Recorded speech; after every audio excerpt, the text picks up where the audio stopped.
must have been in 2014 about, actually flew to London and spent a week with their anti-ad fraud team and sort of explained how they work to detect ad fraud. So I had a long running relationship with the company, and mentioned, hey, I want to write about, the way that you operate. And they said yes. And so they did let me in. So I got a chance to speak with Rick Osterloh, who's the head of hardware, Nick Fox, who was the project man or the person that ran the assistant project, Jen Fitzpatrick, who runs Maps over there. I spoke with Kent Walker, who's an interesting character at Google. He's the chief legal officer, so he's been sort of the company's face when it comes to some of these protests. And one more person whose name is escaping me.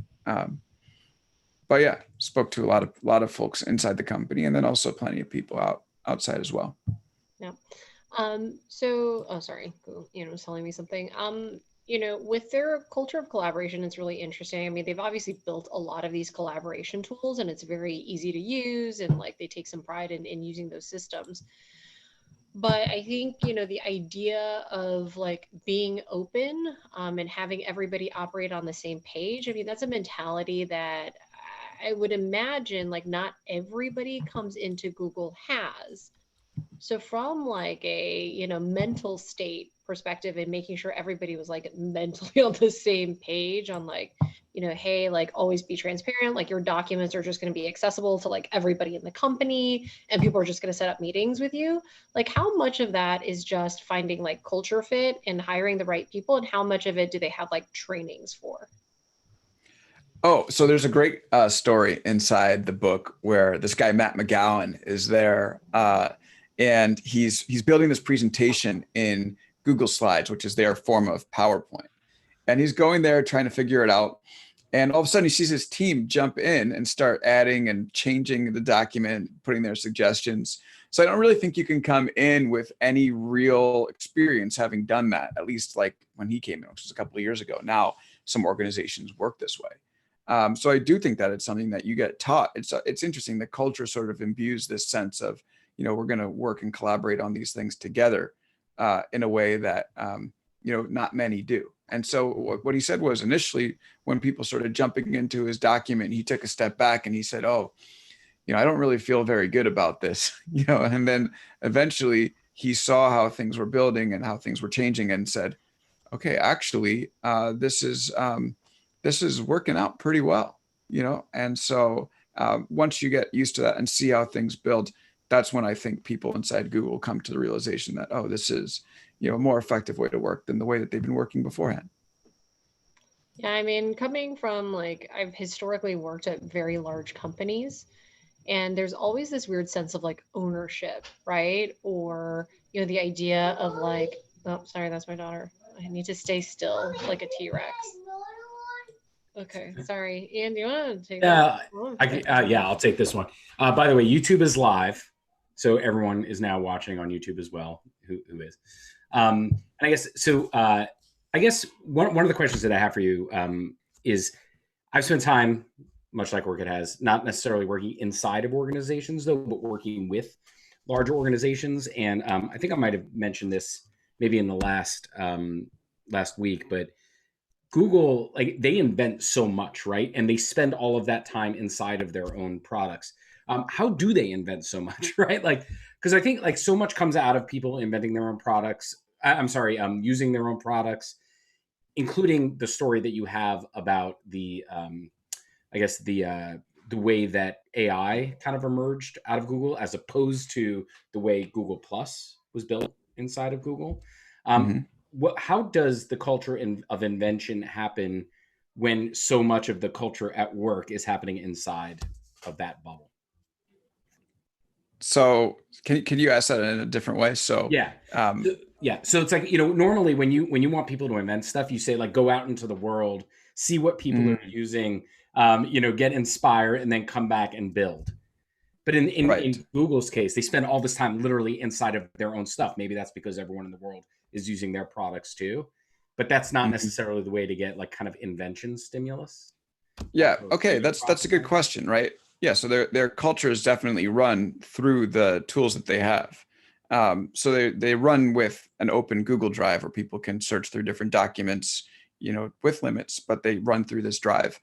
They can search through documents and see what their colleagues are working on. They have an internal social network called MemeGen, where people post memes and vote them up and down just like you would on Reddit. They have listservs that exist where people send ideas and they can talk anything about like feedback on products to company performance to how much they're getting paid to what the best bike routes are to get to Google. Although that's a little less applicable now. And they have Q&As. I mean, less now, but they do have Q&As with leadership. And so I do think that, yes, they do have all these internal social networks. But to me, that's not about being sort of inward looking and only focusing on what's happening inside the company. To me, what that does is sort of like the through line through the book, which is that it makes sure they're not spending their time muddying through arcane processes or working through shitty technology, and that they can have enough time to come up with new ideas and find ways to get those ideas to their leadership. I think for any company, living in a bubble is probably a bad idea. And Google does sometimes get to the point where it's a little too bubbly. But ultimately, like if you have technology that's minimizing the amount of time you spend combing through the drudgery of work, and are able to spend time instead working on the stuff that's important, that's good. So yeah, they need to be able to go out into the world. It's funny. Google, there's no rule that you need to use Google products, unlike in some other companies, like in the Microsoft chapter. We'll talk about the rule where you had to use Microsoft products. And, Steve Ballmer once pretended to smash an iPhone when he saw one inside the company. And Google, you can, and you see it inside. You don't need to use an Android phone. People walk around with iPhones. You don't need to use Chrome, which is like a big story in the chapter. You can use Firefox. So yeah, the tools, the internal tools are home built. There are also tools that many of us use like Drive. But ultimately, at the end of the day, the point is to leave that ecosystem and actually spend more time coming up with new ideas to figure out a way to build the next product and not get left behind. Sorry, I got another question. Sorry. Right. The evolution of kind of like the Google way of thinking, for example, it kind of plays out in this chapter, so much so that I wished the chapter didn't end, which is, I guess, is a good compliment. But the sense that, at one point in the beginning, the motto was there, the guardrails were fairly blurry, right? It was like, don't be evil. And then towards kind of the end of the chapter and in modern times, there is, they now have like an entire list of things, which, by the way, don't be evil is not necessarily one of them, although depending on when you check, it might be. So it's like that seems to have been an evolution of thought. And how much of that was kind of like hearing the employees as they kind of organized through these tools that you just talked about, right? How much of it is, kind of the stimulus of like what has obviously been a growing like libertarian movement inside of Silicon Valley? Like what are the kind of the inputs that led Google to evolve away from the don't be evil motto and more into like a more structured, way of working or way of operating? Yeah. Well, I think part of it is just the way that you evolve as a company. I think when the founder said, don't be evil, evil is something that employees can interpret in all different types of ways. Yeah. And maybe they were uncomfortable being called evil for certain decisions they made. Ultimately, what I think is happening right now is there is this struggle between the openness that the founders created, and Sundar certainly amplified, and the executives' decisions, the executives' determination to be able to go forward and not spend most of their time negotiating with resisting employees. So that's sort of the tension inside the company right now. Ultimately, I think the company should keep the channels open, allow employees to weigh in and dissent. I think that's better for Google, both because it will make the company think twice before doing things that it probably shouldn't, like pay off accused sexual harassers with tens of millions of dollars. It's going to be tough for management, but ultimately I think that's an important thing for them to do because it enables the type of collaboration that allows them to build the products they have. But yeah, it's an evolution, and you certainly change as you go from a smaller company to a bigger company. And it's not always a joyride, as Google's found out. That's true. You know, one question I had reading this chapter and also the chapters before it is about these leaders of these organizations, right? Now, they may be inheriting a culture or they may be like sustaining or building a culture, but it would be really interesting, I think, to understand like what was Sundar's like upbringing that he was so collaborative? Like, is it like the engineer's mindset in terms of like open sourcing? Because, or maybe I've been in corporate too long, but like there's like a lot of, there's always like politics or territory or, talking about, like people are saying like, oh, you're out of your swim lane. And so it's just interesting to see a leader who's like, yeah, totally, everybody, like good ideas can come from anywhere. And he truly practiced it. So anything about his background that upbringing that kind of contributed to that mentality? Yeah, I think it is this ultimate corporate trick to be able to rise the ranks, but not, be too assertive. I mean, I think that's a line that Sundar has walked well. He's not someone that's going to dominate the conversation in a meeting. He's much more about sitting back and listening to the different perspectives, and he's a reconciler and a facilitator more than he's a visionary, which is actually where I think the more successful CEOs in the future are going to be more like him and less like the ones we sort of think about now, which are more like Steve Jobs, jerks, and think that this is where all the ideas come from. The economy is simply moving too fast for us to, expect one person to be the source of all good ideas. It means changing too fast, especially now in the middle of these COVID times. So yeah, I think that ability to source ideas from everywhere is important. I mean, the people that I spoke with, discussing Sundar, said that he was really adept at managing the room. There's a lot of big personalities that he worked with inside Google, whether it's Larry and Sergey or Eric Schmidt, Marissa Mayer. And I think that he made a point of making them feel heard and never really, asserting himself too much to the point where, they'd feel left out of the conversation. And ultimately that becomes important when you build products today, because, the products that Google's released definitely involve many different organizations, many different power players inside the company, and they have to all be able to work together. And it's not easy to do. And we talk about the Google Assistant, for instance. That's Android, that's search, that's that is YouTube and music and maps and calendar, all built together, all with and a hardware team, all with different division heads that certainly have their own thoughts about the way the world works. And so I think that that's sort of being able to bring those people together has been Sundar's main strength inside Google, and it's enabled them to develop a pretty effective voice assistant in the amount of time that that with giving Apple a 6-year head start, they're already better than Siri. So that says something. Did that answer the question? About at least one. Totally. Sorry? It says something about at least one of those companies, I feel like. Oh yeah, I mean, we'll get to Apple next week for sure, but yeah, it's really, really hard to do. I feel like there's this, maybe I'm wrong, I'm kind of curious what everybody here thinks about it, but I feel like there's this belief that to be a leader today, you need to just sort of be domineering and yell and, scream a vision and have everybody else execute. And I don't think that's really the right way to go at all. And I'm curious what everyone else thinks. Is the nature of leadership going to look more like a Sundar or more like a Steve Jobs?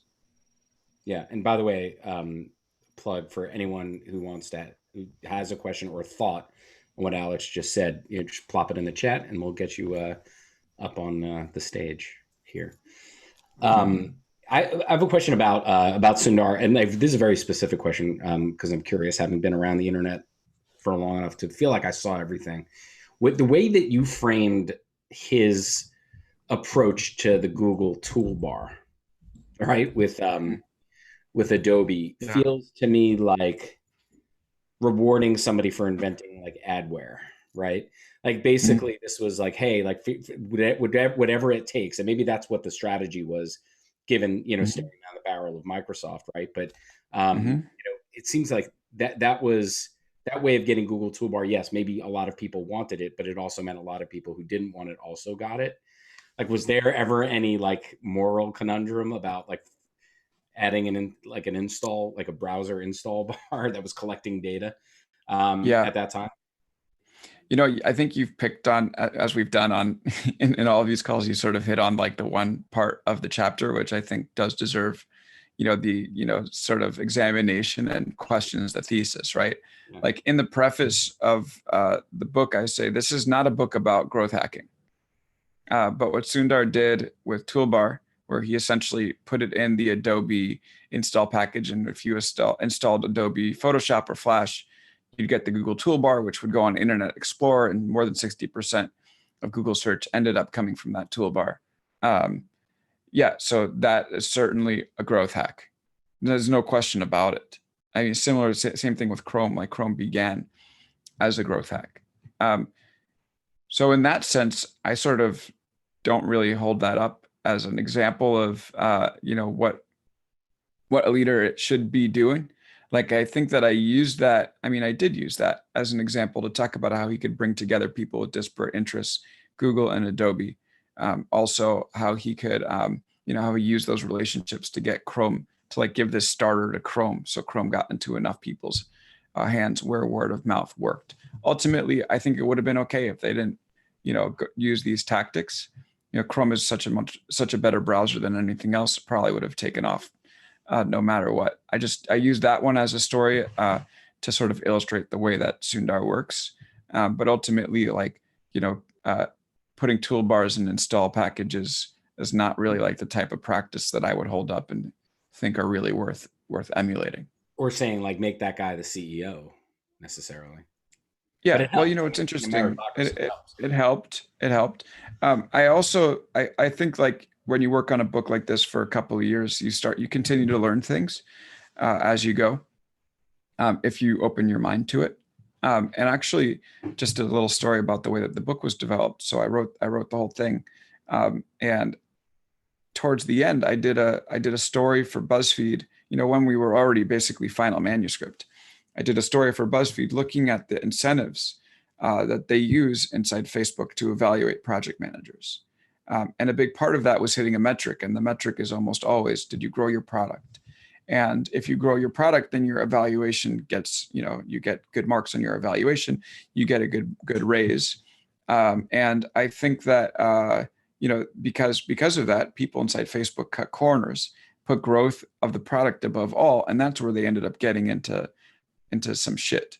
And I think, let me see, I'm pretty sure I have the book here somewhere. Okay. So once I saw that, it sort of became clear to me that like, is it the systems that they have, that the leadership systems that these companies have in place, which is what gets them into trouble? Or is it the quest for growth? And actually, when you start looking more deeply into it, it is the quest for growth. So we actually ended up changing the preface of the book. Right before it published, after I wrote this story about Facebook. So let's see. I'm just going to read it. Yeah. So it says, the companies detailed in this book aren't perfect, far from it. It used to be the systems detailed in this book aren't perfect, far from it, right? But the systems are actually all about invention. I feel like everybody can grab onto that. That's pretty good.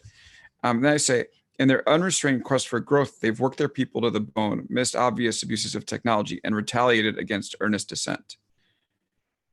So yeah, and then I say a little bit further down.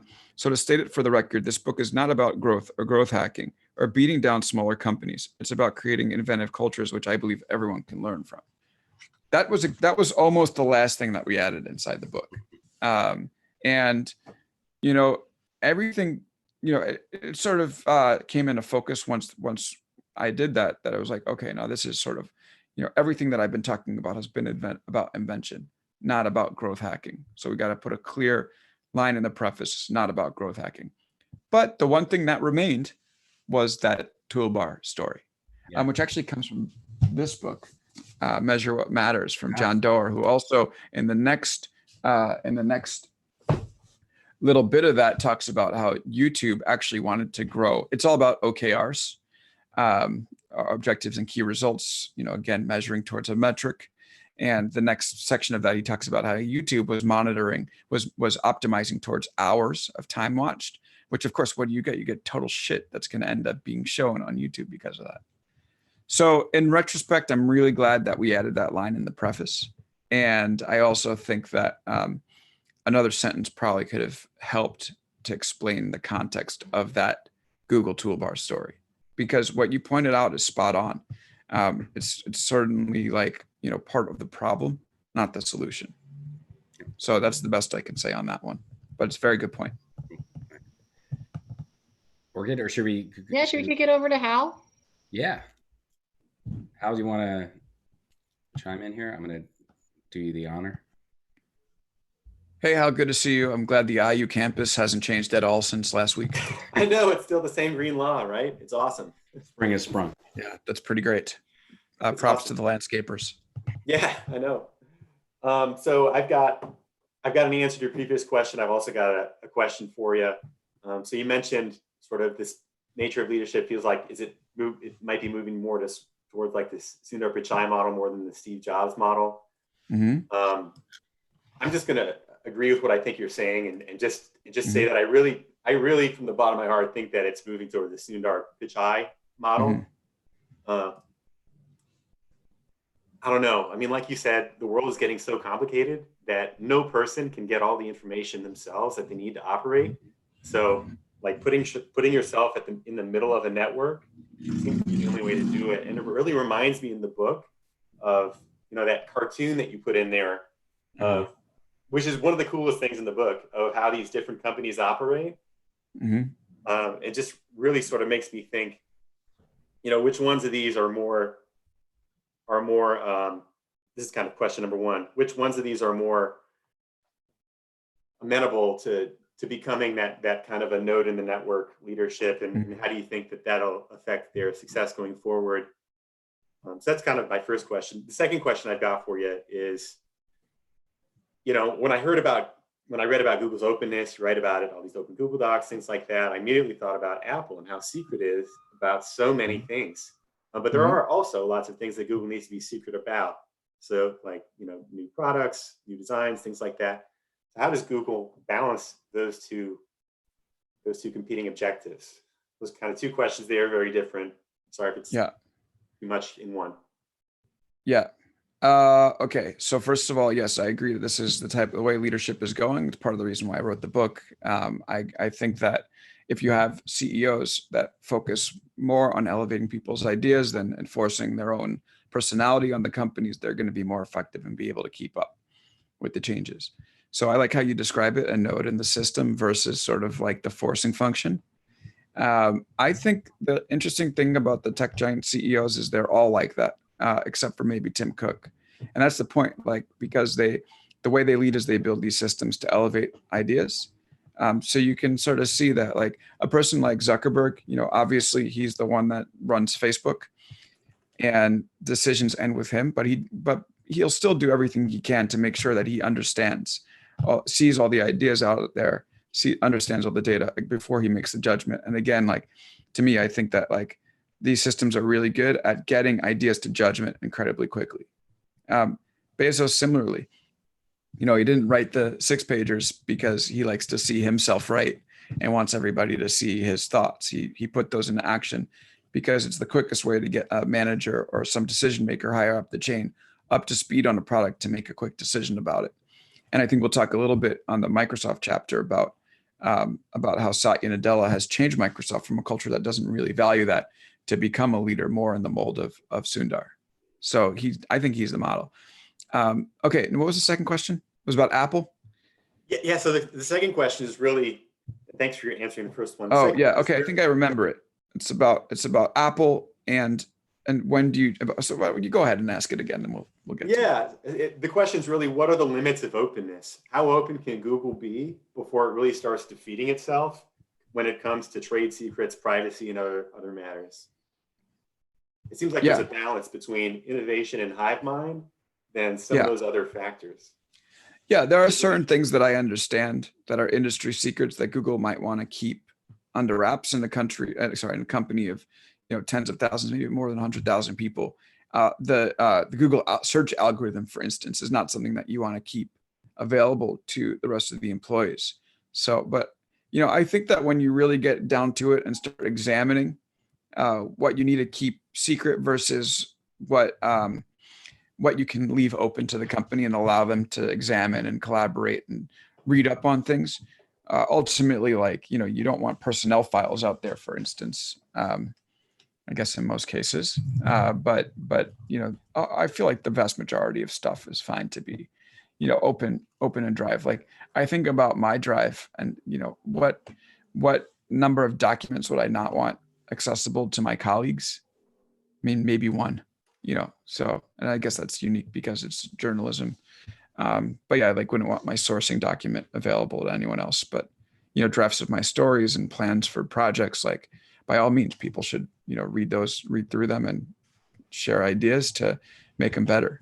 And it does require checking the ego, you know, in a big way for people to have this stuff open. But I feel like once you're able to do that, your ability to become effective just totally increases. So one quick question and then we'll throw it over to Ben. I mean, if in the chapter you're like, all right, well, nobody in a big product, like nobody makes decisions. Like there's no one who's like the final decision maker. Like everybody kind of makes decisions. And so when it comes to like your annual performance review or your like biannual, like what do you even put on there if like can you take credit for stuff that you did, but like do you even know that you can take credit for it? Like how does that work? That's a really good question. I almost think that the performance reviews in a lot of these tech companies are pretty squishy. Like Yeah. I think you saw, and it was a unique situation, but Mark Zuckerberg basically said, okay, everybody gets exceeds expectations for this half, like Facebook. You know, it probably wasn't such a tough decision for him to make on that one. They're not, you know, Microsoft, when they were having troubled times, they would do stack ranking, which was that, you know, people can't, in the group, you have to have some people that are underperforming no matter how good they were. But yeah, I feel like these, you know, it seems like it's pretty difficult to get fired from Google. Like people in that company tend to just float around for a while if they're not doing a good job. Like it's like almost like a government agency in that sense sometimes. So yeah, it's interesting. How does a manager then evaluate somebody if it's very collaborative and they have to figure out what they contributed? I'm sure there's like, you know, they can come and bring the code that they've written and say, okay, here we go. But yeah, it's If everything's open, can't you just like download someone's document and be like, hi, I wrote this? Do you know what I mean? yeah. I guess you could. Sorry, I I'm imagine. very cynical. Yeah. Listen, you know, people game this game every system. That's Yeah. the problem with systems. But yeah, I don't know. Maybe they'd get busted eventually, or maybe they'd I run hope with it. so. If a manager's is is reading a jacked document from somebody else in the organization and says, "Okay, my report did this all," Yeah, fair. problems with the manager at the end of the day, I think. Totally fair. Hey, Ian, do you want to unmute Ben? Absolutely. All right, great. Thank you. Hey, hi Alex. Hey, Ben, how's it going? Yeah, good. Excited about this chapter because I mean I worked at Google for 6-ish years, so you know I know all Very the cool. all the war stories underneath the anecdotes you had, and it was cool to have that. Oh yeah. Did it read accurate to you when you went through it? Yeah, just about. And you leave it Okay. on a cliffhanger, which is definitely my kind of question. Since I've left, like I am kind of like trying to figure out like what is this kind of path, like the way you put it, like it's either keeping this hive mind collaborative openness versus not. And Yeah. up until I left, like everything seemed like it was heading in that latter direction where everything was going to be siloed, and you know, like meme gen, like some of the tools that you mentioned, like were in the midst of changing to the point where like they were adding moderators, they were adding like managers to that. So I don't know, I imagine like it's a lot less open even today. So yeah, just kind of, I'm curious if you've heard any follow-up. Well, that was another thing that I had to actually rewrote the end of the Google chapter before we went to publish it, because you know, it's at first it seemed to me that it was inevitable that Google would always stick with openness, and that's how I ended the chapter originally. And I think, you know, might as well jump back in here, because then, you know, they started shutting things down in a really kind of striking and rapid way, wouldn't you say? Like it was like pretty remarkable how much they started closing. What do you think, Ben? Yeah, no, absolutely. Yeah, right around 2018, like I'd say that's kind of when things started shifting. And there's this really interesting quote from Laszlo Bock, Like after he left, someone interviewed him about some of the retaliation kind of stories, and he said something about like something to the extent of like, oh, maybe Google's culture did change, but not everyone got the memo. I thought that was like a really Oh, kind of telling fascinating. quote. Yeah. Yeah. Yeah. So I say that ultimately Pichai will have to decide whether he wants to stay transparent and deal with the associated employee dissent, or close the culture and live with the consequences. And for Google, more openness and debate will only help it make more thoughtful decisions in the future. And it will also preserve the hive mind, which, no matter how difficult to manage at times, is the reason Google can come together and tackle projects as complex as the Assistant. So yeah, I think that my view of where the company should go is pretty clear there. Yeah, that it's hard to have it both ways, and that Google should open up. And I don't think that. I guess like my read on it is that they eventually will open back up. It's just really not in Google's nature to have a closed company and become more of the Apple model. So I think that eventually it will roll back some of these restrictions, but I do worry, if you think about the right way to run a company, it does seem to me that, they're going to cause themselves more problems than they think by shutting it down. And it's always kind of like, if you're in the executive's position, it's always kind of hard to be like, oh, people don't like me, or they don't like a decision I make. What buttons can I press to, make that go away? But unfortunately, when you press those buttons, you make a large part of the special sauce that you have go away as well. So what do you think, Ben? Yeah, I mean, sorry, I don't know how to answer that exactly, but it is interesting because I noticed they started hiring people coming in, from very different backgrounds. Like Cloud is now headed by an ex-Oracle guy, et cetera. And I remember like some of the comments were like, they were surprised by this open culture and like really did want to close down on it. Like their egos were bruised and were like, like, how are people posting this thing about me? Like, so I don't know. Yeah, sorry, and that's why I had to. Yeah, no, I'm with you too. Like, having studied it for a long time, knowing about the Google culture for a while, I had to end on an equivocal note. Like originally, it was kind of unequivocal, but then I saw all these moves being made, and I was like, "Whoa, yeah, how did they end up, moving forward?" Yeah, and that's I mean, so ultimately, I asked Google like 1,000 times to speak to Sundar, and I was denied. And he's done so few interviews in the past few years. I think he's done one. So I'm not too hurt, but if I had a chance to sit down with him and talk, that's definitely the first place I would go. Is just trying to get into his mind about where he thinks the company is going to go on this front. And actually, just to pick out, and I know this is the first time I've done this, but I feel like it's kind of worthwhile because there's so much intrigue with Google. Like there was this line that Kent Walker told me in my interview with him that was pretty interesting, pretty telling. And he says, let's see if I can find it quickly. Where is it? Oh yeah, he says, overall, a culture of openness and feedback and employee engagement is tied up with the innovation we create. We value that. We need to find a way to make it work at scale. And at first, and I met with him before a lot of this clamping down happened. Right? Like, as I asked, how does it feel that these tools that you use are being used basically to punch you in the face? And that was the answer that he gave. And at first I was just like, oh, okay, it's still going to. And then then I looked back and he said, we need to find a way to make it work at scale, which to me meant to him at that point, it wasn't working at scale and the changes were coming. So, if I had written that news story after meeting with him and then seen it all unfold, I would have been like, oh shit, I missed it. But then, I guess the book process is like kind of long before we released. It was like, aha, he was definitely telling me that things were about to change in a big way. And that was his lawyer-like way of pushing that home. Yeah. So clearly it's something that they've been thinking about from, the highest levels of the company. And it's sort of an open question of which way they go. They have two choices.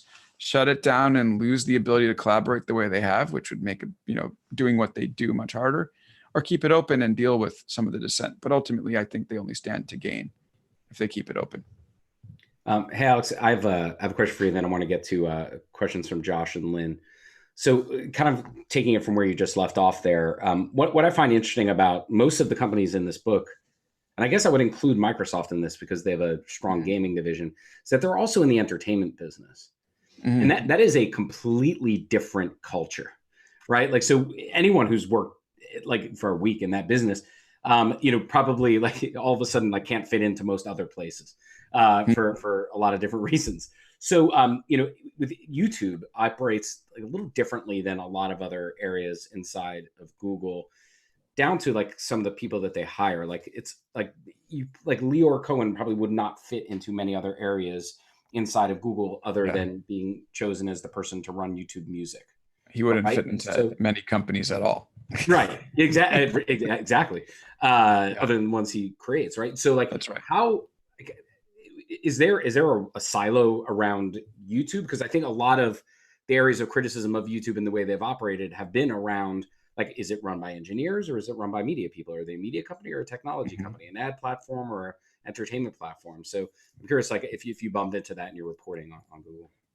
Yeah, I mean, ultimately with YouTube, the biggest question is identity, right? They don't know what they are. But you could also, I mean, the parallel with YouTube is Facebook, right? Facebook, for all its faults, knows what it is. And it's similar. It's an entertainment platform at the end of the day, entertainment/communication. So, I think that, like, this is, again, like a question of judgment more than anything else. And yeah, for me, like, the systems that work to get ideas to judgment quickly are good in an entertainment business. They're good in a tech company. They're good in any company, small business, manufacturer. These are all good things. But yeah, you have to be able to make judgments. I mean, that's the most human of all of the things. Like, I talk about how technology takes down the execution work and makes room for idea work, brings those ideas to judgment. I mean, ultimately, that's something that, people are either going to be good, make good choices or make bad choices. The entertainment industry is a wild one for sure, but it's a decision business, right? It's like, okay, should we make this? Should we not make this? And, should we sign this artist or should we not sign them? And the people that are good at that judgment end up being like Lior and making a ton of money. Yeah, people who are bad at it. It's fascinating to think about, like, if Warner Brothers were a platform as opposed to a studio, and how differently you would operate that company. And clearly YouTube is, it goes through that as well. All right. So I'm going to throw it over to Lynn. She's got a really good question here. Awesome. Hey guys, how's it going? Hey, Lynn. How's it going? Hey, so Alex, you mentioned about Project Maven in the book with the protests again from the employees. There was also Project Dragonfly that they said they stopped, but there was also a big protest against it as well. So I just wanted to ask you what you think, to what extent, they stopped the project because of the pressure from the employee protests. And if it hadn't been for the employee protests and complaints again, the ways making it in the public, do you think they would stop working on these projects, or they would just keep doing it, in secret until it kind of get out into the public and they'll see the reaction from people and adjust from there? Yeah, I don't know what Google would tell you about that. I think they'd probably say that they made these decisions without the influence of the employees. But I think absolutely that these were employee sparked decisions inside the company. And so there's like two ways to look at it. One is like, okay, it's good that they're receptive to employees, and the employees are sort of like a check on the company's power. The other hand is like, okay, well, how, do these employees of tech companies have disproportionate power to change political systems in a way that, most people can't? Like, why is it that the employees inside Google can, have such an impact on whether or not we're going to use AI in drones, for instance? I don't know if that's fair, but so that's something that I'm still not quite sure about. I'd actually love to hear people's perspective on in the group. But yeah, in terms of like whether that employee protest was responsible for ending Project Maven, I don't think there's any question about it that it was a big part of the fact that Google didn't renew the contract.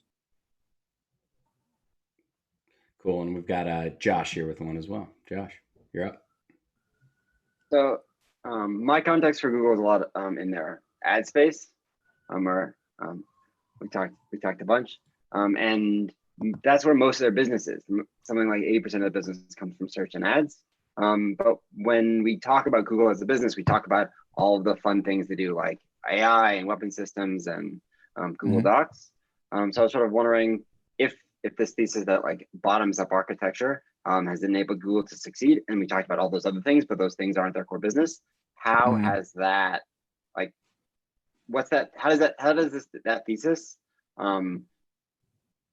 work in their actual core business? Yeah, that's a great question. I mean, to me, that's the point of the chapter, is to talk about the fact that this isn't a periphery thing, that it has been for the core. And as you mentioned, the core of Google's business is search. And so I think that this is sort of like the reason why I took the particular path that I did with the book. Sundar's trajectory has been largely tied in with search. And you can, by reading Sundar's story, you can really start to see how Google has evolved search in all these different ways. So it goes from a website to the toolbar that we spoke about. More than 60% of Google search was going through the toolbar, so it had to reinvent itself as a browser extension. Then Microsoft starts playing games. It reinvents again as Chrome. So it owns a browser. Now it's really powerful in terms of desktop computing. All of a sudden, we go from desktop to mobile. So it's like it just got ahead of that trend, and now all of a sudden it's it's on the mobile. It's behind on mobile, and you see that iOS is taking the lead. So what does it do? And Sundar ran this too, right? It goes in and starts developing Android. And builds that into the world's leading mobile operating system. And then we move from, and of course, what's Android? It's a way for Google to deliver search on mobile devices. Then people start to go from typing and tapping on their phones to starting speaking queries. How can I get here, right? It's this behavior that we're starting to be used to. And then Google realized it has to reinvent search again, right? You're asking questions. Google, what time is it? Google, when's the next, bus going to be here? Google, play this song. And Google, who won the Mets game tonight, right? And then, obviously you don't even need AI for that. Google just can say the opponent. Just kidding, Ian. No, I'm kidding. I'm kidding. I'm just playing. I'm a Mets fan too. But anyway, so you're asking Google these questions, and Amazon did a good job starting to answer questions with Alexa. The Echo took this big lead. So Google needed to reinvent again as a voice assistant, and that's why I spent so much time talking about this collaboration as a voice assistant. It's not because it's a cool gadget, it's because it's this reinvention of search. So yeah, I do think without this system and without this ability to reinvent, the company would be way, way behind. And yes, like I think I call Google like this messy mix of capitalism and science projects. And like the press likes to go bonkers over the science projects. But ultimately, and search isn't going to get as much ink, which is what was cool about being able to cover it in a book, because I could actually go to the core product and sort of see how it's evolved. And sometimes the science projects, they end up being beneficial. Like, the Google had all these people working on AI. They had no idea how the hell it would work in their product. Like, they're presenting 10 blue links and they had someone working on natural language processing. Like, what's the point? But eventually you take those natural language processing people and put them onto the voice assistant, and all of a sudden you're able to make this step change leap ahead. So that's sort of what I think the science projects are. They are projects in service of search more than anything else. I had a just, friend like, who don't know them at the time. Oh, sorry. Josh, what do you say? What was that? Yeah, that Yeah. they sort of have this idea that they can invest seeds all around their core search project, and some of those, like natural language processing, like pick up and can help. And like search is still going to be where they generate revenue, but all these things enable that continuation. That's right. Yeah, exactly. And many of them don't work. And I think Ben could probably agree with this or chime in on it. But Google's definitely worked on tightening the belt a little bit. Definitely not funding too many goofy things anymore the way that it used to under their Ruth Porat, who's their CFO, who's helped bring more financial discipline to the company. So we'll see how that changes in time. But yeah, ultimately, like, for Google, the whole day one thing has been going back to, how do we reinvent search for what people experience today versus the way they used the browser, back in the Microsoft days. Yeah, I had a friend who was on the sales account team at Google, and she said this was years ago, but she said she showed up at orientation with a bunch of engineers, and they had no idea like why they had ad sales, and so she had to explain to all of them that what she was doing was essentially funding their projects, which always kind of stuck with me as pretty funny. Mhm. Now, when it comes to, and in your chapter, you talk about this like openness when it comes to developing software or just kind of a flatter organization, whereas like hardware companies tend to be more hierarchical. So when you have a Google who started on the software side and is moving into the hardware side, or even like a Facebook software moving into hardware, like where do you see like those two types of like organization designs? Like, do you see them coming into conflict with each other? Oh, they can, and we'll talk about it next week, how they can really be in conflict. Apple's had some real problems with it. But I think that ultimately, if you set a culture that values collaboration, you're going to be in good shape, whether you're in hardware or software. And the way that I look about it here, so why does hardware have to be more rigid? Because you have to deliver the products to people on a certain schedule, and you can't really goof around too much. Whereas software, you can experiment and iterate much more, and then people basically have to re-download the app or hit update or hit refresh, and they're working on the new product. So you're much more able to experiment, innovate that way. I think the interesting thing right now, though, is that when it comes to hardware, the most important thing is what's on the inside, right? So Google could literally make the worst speaker, ever known. But if the Google Assistant is a step change over the other assistants, people will use that speaker. Now, obviously, they'd want to have a good speaker and a good assistant. But ultimately, I think that people who work in hardware need to change the way they view their jobs. Whereas the hardware used to be the star, now in many industries, the software inside is the star, right? The assistant is why you buy the Echo or why you buy a Google Home, not the speaker itself. Otherwise, you can probably get a better speaker and enjoy it that way. It's the smartness inside. Similar with the car, and we'll talk about this next week. For Apple, it's been more important to build a nice looking. Okay, yep, yeah. There's Josh chiming in, right? For Apple, it's been more important to develop a nice looking self-driving cars. The aesthetics that's been more important than the software inside, and they've ended up having their machine learning team bury sensors, inside the shell of the car, which has limited their training data and slowed down the progress of building that car. So yeah, I think hardware folks will have to say, we serve an important role. Without us, the product wouldn't exist. But ultimately, just defer to the software type of culture and the software type of mentality. Ian, should we take one more question and then close it out? I'm muted, but yeah, I think Hal's got. Yeah, Hal, pick one. Yeah, I asked Hal to make a bricolage of his questions here. Hal, I love the energy, man. Thank you for being so vigorous in your questions. You always put me on the spot. Love it. Anytime. Yeah. So I'm just going to pick one, and I hope that the other ones, they are helpful, even though we don't get to them. And I have more that I can tweet at you too, just in case you want more. Hit me with them. All questions welcome. Seriously, it's great. Cool. Yeah. So, I guess the one that I really want to ask is, lots of companies right now are struggling with going remote. A lot of companies have to go remote. I'm here at this university where, halfway through the semester, a whole bunch of professors basically got this note that said, you need to turn all your classes remote. You've got one extra week to do it. And it's been kind of crazy. A lot of companies are in the same boat. So Google is one of the most remote companies in the world. You studied them up close. You saw this in action. What did you learn from studying and looking at Google and interviewing people about where and how remote work does and does not work? What sort of low-hanging fruit did you see that a lot of companies, a lot of organizations could easily implement? Also, what sort of pitfalls did you see? Yeah, I think that companies that are now remote can read the Google chapter and be like, okay, here's a number of things we can put into place to try to make our organization feel like we're in physical proximity, even if we're outside. So yeah, like the internal social network it takes, companies need to be a little uncomfortable, to do it, they're going to have to go out of their comfort zone. Like the internal social network, right?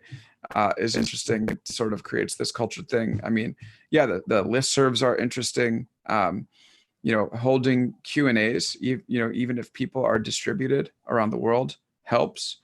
I know chat helps. Like, companies that live on Slack are going to feel much less disruption than companies that don't live on Slack. The pitfalls is you can end up having employees, split into tribes and go to war with each other, and groupthink be encouraged. All the problems you'd have in social media, right? Like, what's the problem on Twitter? There's groupthink, there's radicalization, there's outrage. There's sort of non-fact based dissent. All of this stuff can happen inside companies that implement these networks. So it's definitely a mixed bag. But I think that, like, especially now, being remote the way that we are, putting some of these internal networks into use can really help companies feel a lot closer. So it's an idea. So it sounds like kind of what you're saying is embracing these tools as a network, but make sure that whatever the culture is, whatever makes your company work, make sure that that's not superseded by that network. Yeah, I just think that, like, it's tough. I don't have the there are parts of this that I just don't have the answers to, in terms of like, how does a leader handle like employees banding together? And not all mass outrage protests are good. So I think the ones inside Google have been pretty reasonable, but sometimes it can go bad. And actually, we do have this Black Mirror chapter, a couple chapters from now, that sort of looks at the pitfalls of what could happen, if these employee rallying are used for bad. But yeah, company culture is going to be challenging for everyone right now. Building coherent companies, especially like, everyone's at home, they're distracted, by the people in their house they have to take care of. What about your friends and family that are not in physical proximity, that look to you for support? So, God, I don't know. I mean, I think that people who run companies should do their best to connect people in as many ways as they can, because ultimately those connections are what built the hive mind inside Google, and it's doable for other companies. But yeah, there's this whole new set of challenges that you need to deal with, and not all of them have like straightforward answers. So we'll learn a lot about it in the next few months, that's for sure. Well, yeah, and this especially when you've got companies that are so critical to the infrastructure right now, right? And you see that happening. People just really attuned, like anything that happens at Amazon. And I think your book was rather prescient, in terms of what actually happened this week, in the form of, somebody, again, like taking that departure to the next level and making it like quite public as to the reasons why. Which is why I'm really looking forward to reading the next chapter. Just as, again, everyone is sitting at home, literally probably staring an Apple logo in the face like I am right now. Way more Same. often. Yeah, next week is going to be fun. I think that the Apple chapter is very different from the rest of the chapters in the book. And I it's funny. So when that fell into place, it was almost like, okay, well, this is really why, the process, you can see the pitfalls of not installing the processes and leadership practices that the first three companies that we've described have. So it will be a interesting way to examine the anti-hero of the book. And there are like so many contrasts with Google, that will make the problems that Google is dealing with seem entirely worthwhile, given, what Apple is going to be dealing with in the future. So Do you how's have that a for a plug? question that you're posing to everybody to think about as we read that chapter? Yeah, I would say hold my thesis up to the fire in terms of what you've read so far, and reading through Apple. Just ask yourself whether you're convinced or whether Apple's actually doing a good job, and maybe I'm wrong about all of this. Well, we just got new keyboards, which are same as the old keyboards. Oh my God. Yeah, they're calling them Magic keyboards, and they're the same keyboard that they had 5 years ago Yeah, before they it's shipped called the broken keyboard. Unbelievable. It's like, this is like a true, I sort of touched on this on Twitter, but it's like a true emperor's new clothes type of situation, where it's like, why did Apple ship a broken keyboard for Yeah. 5 years. It's because Magic. nobody. No, it's yeah. I mean, now the magic is that it's fixed, but I mean, it's unbelievable. No one. Where were the channels to leadership situation? You know. Or $400 casters for a Mac Pro. Yeah, what I mean, the about- price came down. Oh, it Yeah, did? well, Yeah. in this economy, I don't think you can get away with selling the what was it, $1,000 monitor stand? It looks real nice. But we'll see. Why not? I haven't read ahead, so I don't know what's going to be in this chapter because Oh well, I'm you're in ready. for a treat. All right. Thanks so much, everyone. See you Yes. next week. Awesome. Yeah. Thank you, everybody. And All right, thanks. thanks, guys. And Josh, they've made a lot of chat tools, so Right. So way too many. way too many. All right. All right, Thanks. thanks everybody. Thank Until you. next I got the time. replay on YouTube. Thanks. Okay. All right. Have a good one.